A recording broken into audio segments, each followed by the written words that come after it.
Hello, welcome to a top whatever type video. This is the top 8 things I did not like about Bryan Hitch's run for Justice League.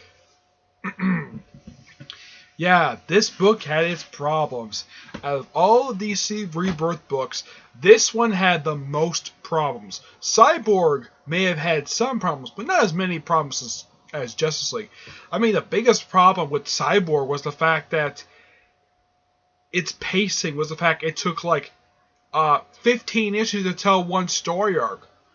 But it's not like Justice League where it had many more problems than that. Yep. Yeah, this had many more problems that apparently either no one wants to admit, a lot of these ones, or they just know about these ones but they just don't care. These are the top 8 things. Okay. Number 8. The Rebirth one-shot Initiative 1 being the same exact story, but very little difference. Now, when DC did these Rebirth one-shots, generally put these one-shots were supposed to be preludes or simply setup books for the run. Every single one was like this, where it was simply a prelude or simply part 1 of the actual story arc that the first story arc that the series would actually tell. In the case of Justice League, it was not. It was not a setup. It was, one story, and then you have issue 1, and it's the same exact story. Just pretty much switch on who does the dialogue. Yeah, it's like I think the Aquaman gave one an issue in the Rebirth line, and the second one was with Superman. I have no idea why Bryan Hitch thought this was a good idea. I'm sure Tony S. Dana probably couldn't understand it all in it. He had to lead the book after like 5 issues because of scheduling issues. Yeah. But yeah. Really big problem with the start off you run like this where your technically first issue, your Rebirth issue, your one shot you start the thing off with, and issue 1 being the same exact story. Begin and end with very little difference. That's a terrible way to start off your run. Terrible way. Look at, let's say, I don't know. What's a good example of a good one? Here's one for you. Tom King for Batman. His first issue was simply just a regular, simple story, but with stuff that would set up his run. That's a good way to start up. Or in the case of Batman Beyond, having the Rebirth one-shot be part 1 of the first story arc of the actual volume. But in the case of this, no, let's just retell the same exact story from beginning to end for absolutely no reason at all. Yeah, this probably for a lot of people probably would turn people off from Justice League. It's like, oh, let's just retell the same story over again for absolutely no reason. I don't blame Tony S. Dana for this. I blame Bryan Hitch for this nonsense. Yeah. Alright. Number 7. A delay for the 3rd and 4th story arcs. Yeah. There was some delay for these story arcs. Because Bryan Hitch takes his sweet time developing this stuff, and apparently can't, because the book comes out twice a month, he had to get in filler writers in order to get the book out on time. Yeah. Like, after issue 11, basically you had 2 issues that are very good, by the way, are written by Tim Seeley. Good issues. But they were tying Just League vs. Suicide Squad. Heck, even after he did the 3rd story, it took him until issue 26 to do the next one. Excuse me, for the next one to start, because I kept seeing this list that this particular issue was going to start off this story on Legacy, and it kept getting delayed and delayed and delayed. Man, this is terrible. I mean, you're having your regular writer basically just pushing off this story. You're pushing off the story because Bryan Hitch is basically sitting on this story for a long time. So, to get the book out on time, you bring in filler writers. Which, by the way, the filler writers are actually a lot better writers than Bryan Hitch is. Yeah. There's that. Alright, number 6, and this is some people basically who see my reviews of the first 3 trades that collect Bryan Hitch's run for Justice League, is simply put, 2 out of the 4 story arcs that he has done for it, because issues 20 to 25 are just filler stories, are nothing but the Justice League fighting random monsters. This by far is stupid. I mean, Did when Jeff Johns was the writer of Justice League, did he have them fight random monsters for several issues or pretty much most of his run? No. He first had them fight freaking Darkseid and his parademons in the first story arc, and then you have this disappointing villain in the second story arc, and then you have them fight Cheetah, and then you have them fight Ocean Master, and then you have them fight Despero for 3 issues. Of course, you had Trinity War after that. And of course, the whole thing tie-in with the whole thing with Forever Evil. And then you have to fight the Doom Patrol. Well, basically forced to fight the Doom Patrol. Fighting a version of Mazo. And fighting Darkseid again. Yeah, that is interesting. Hitch, it's like, no, I'm not going to have them fight actual villains, though. I will get to that. Let's have the first story arc have them fight random monsters. Man, this was so stupid. Heck, a lot of people probably didn't care for this at all. For one person I know, basically the only reason why I kept buying it because Superman's in the book. Yeah, that's the only reason why he bought it. That's Chris Ventura. That's the only reason why he kept buying the book, because Superman's in the book, because he's a big Superman fan. Me, the only reason why I still read it, because I like Justice League. And I like the artwork for the book. Basically, that's the only reason why I keep reading it. But yeah, having your first and third story arc have to do nothing but fight random monsters is stupid. Really stupid. Yeah. Alright. Number 5. No reason for the removal of Lex Luthor, Shazam, and Captain Cold from the roster. Yeah, there is no in-story reason for this at all. These guys were clearly part of the Justice League when Jeff Johns was basically during his last couple years of the book. He had after Forever Evil, he added these 3 characters. First it was Shazam, basically with issue 33, and of course Lex Luthor. Of course, Captain Cold was added pretty much around the same time, though for some reason he left. There was no reason for this at all. It's like you have these 3 really good characters, and then and Hal Jordan was part of the group as well. But actually, there is a reason why he's not part of the book, because he's off in space. As for these other 3 characters, there is no reason why these characters were removed. There's no in-story reason for this. Bryan Hitch has never come out and say why he moved these 3 characters from the roster, and just kept pretty much the same roster Jeff Johns had at the end of his run. Just switch out Hal Jordan for Simon Baz. Yeah, that is really it. That's the only change he made, was switching out Hal Jordan for Simon Baz. As for the other 3 characters, they're just dropped off. Like, Lex is still popping up in DC Comics. He's popped up in Action Comics. He's popped up in Superwoman. At least he's still freaking around, even though we hang out in Superman books. Even though he's part of the Justice League, and there's no reason for him not to be part of the Justice League. As for Captain Marvel, a.k.a. Shazam, he has abruptly disappeared. His only appearance in the past year was in the Rebirth a cameo Rebirth one-shot for Hellblazer. There is no reason why he hasn't shown up at all. He hasn't shown up in Hellblazer at all. He hasn't shown up in any book at all. It's like, okay, you have this really interesting character. He's part of Justice League, and he did a bunch of stuff with them, and then he just disappears. No explanation for it all.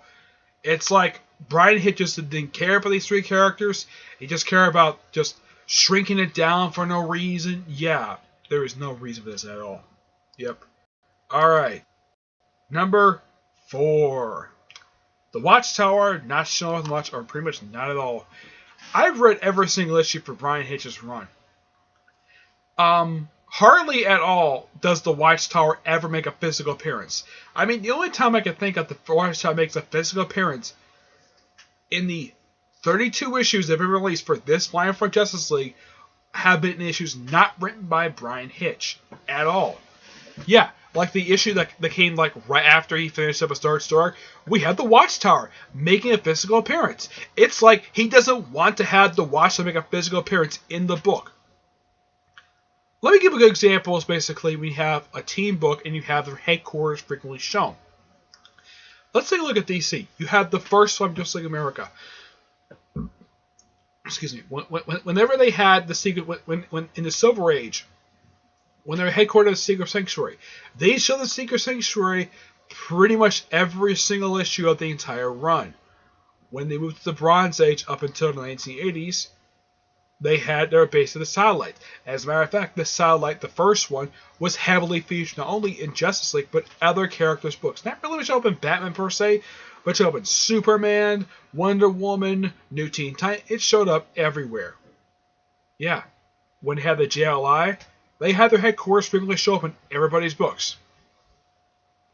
Anytime you had a version of the Justice League, their headquarters always show up at some point in time during the actual book. Even during Jeff Johns' run, you had the Watchtower show up. Though it didn't show up during the first story. The first time it showed up was actually the second story, but it was there. It would show up in Thor of Atlantis. It showed up even during the Despero arc, Trinity War. Heck, even the Aftermath story of Forever Evil featured the Watchtower. Frequently, the Watchtower show up in Jeff Johns' run for Justice League because it's interesting to do.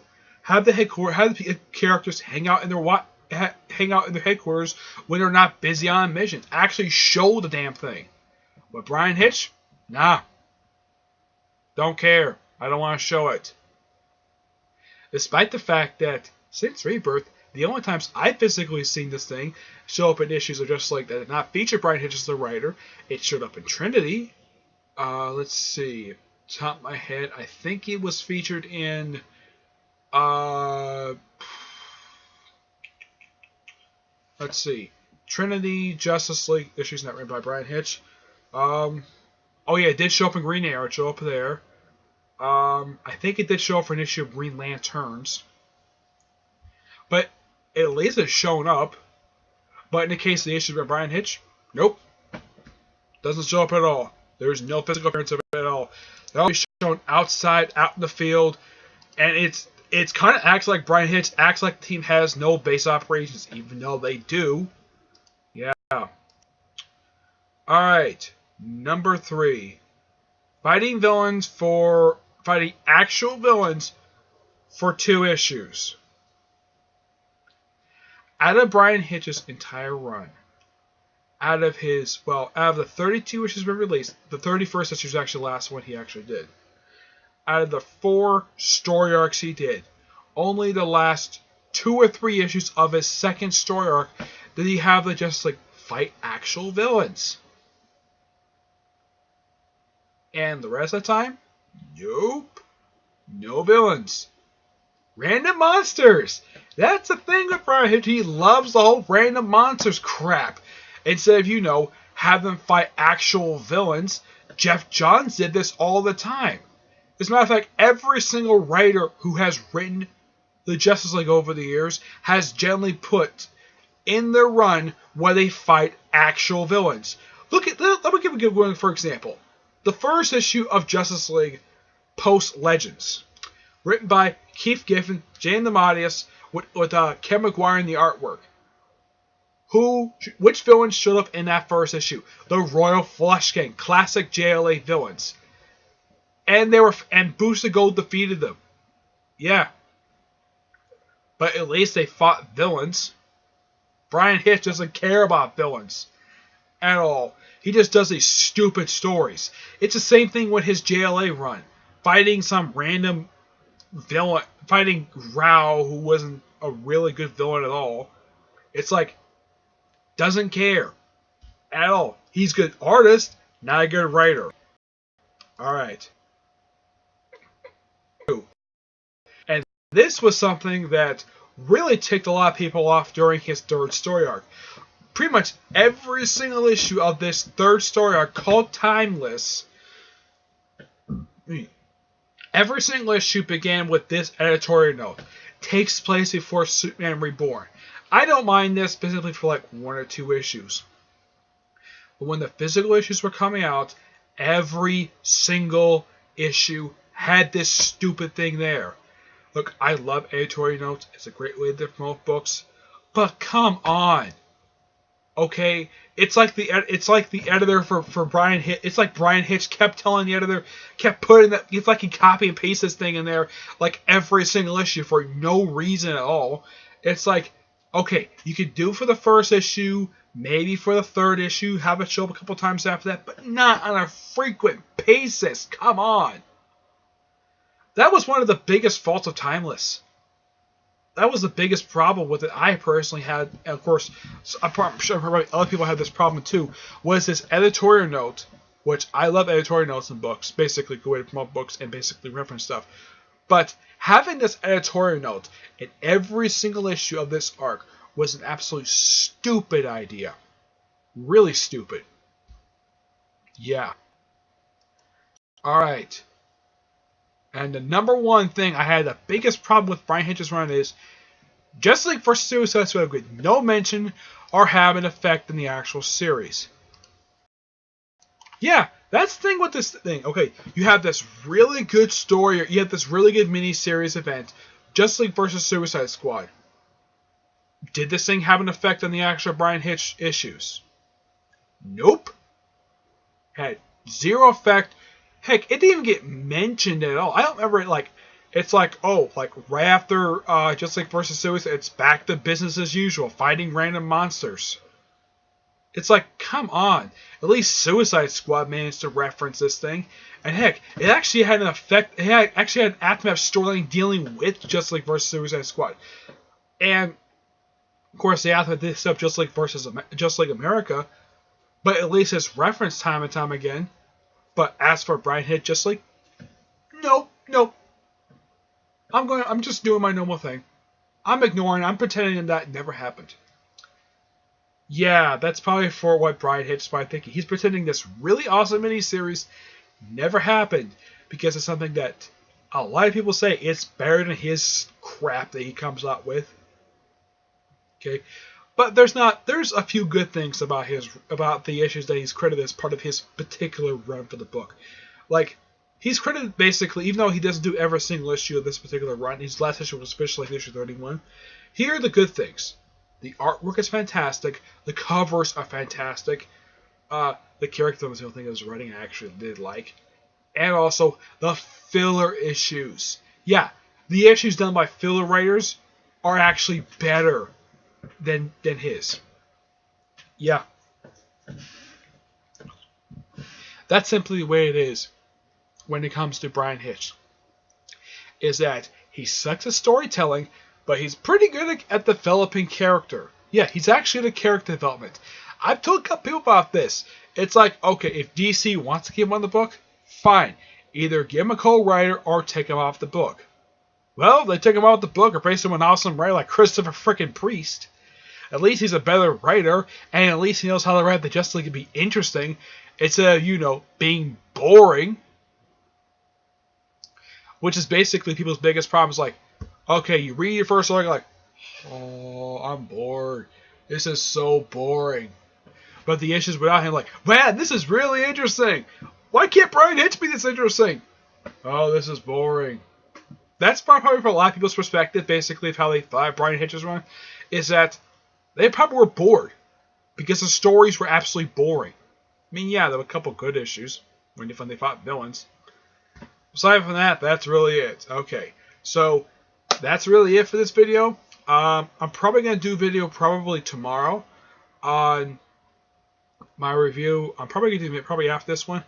My review of for my next episode of TV show reviews of basically reviewing Legends of Tomorrow. I really need to do it. Okay, but until I see you all in the next video, bye.